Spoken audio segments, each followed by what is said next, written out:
કિસ્સો એક વાત કહું તને, આ મારા છોકરાને તો છે ને લાંબી છોકરી પસંદ હતી, પણ ખબર નહીં તારા જેવી બટકી ક્યાંથી પસંદ થઈ ગઈ.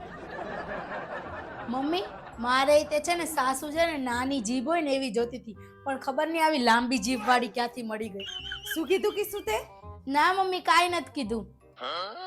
આમ તો છે ને મેં વિચાર્યું તું કે મારા છોકરાની વહુ છે ને એકદમ સીધી સાદી લાઈશ, પણ ખબર નહીં આ તારા જેવી કમોલિકા ક્યાંથી આવી ગઈ. અરે એ જ ને મમ્મી, મારે તે છે ને સીધી સાદી સાસુ જોતી હતી, પણ મળી ગઈ મંથરા જેવી. શું કીધું કિસ્સું તે? અરે નાના મમ્મી તમે તો દેવી છો દેવી એમ. આ મારા છોકરાને તો છે ને પહેલેથી ઘરનું જ ખાવાનું ભાવતું હતું, પણ આ તું આઈ છે ને ત્યારની તો છે ને પીઝા ને બર્ગર ને પાવ ને કેક ને ફેક ને બધું શી ખબર. તને તો છે ને નકરા બહારના જ ચટાકા છે. મારા છોકરાને તો બિચારા નથી ભાવતું બહારનું, તોય ખાવું પડે છે. અરે મમ્મી આ બધી વસ્તુ કરતા ખબર તમારા છોકરાને શું વધારે ગમે? શાંતિ. પણ ખબર નહીં ક્યારે મળશે.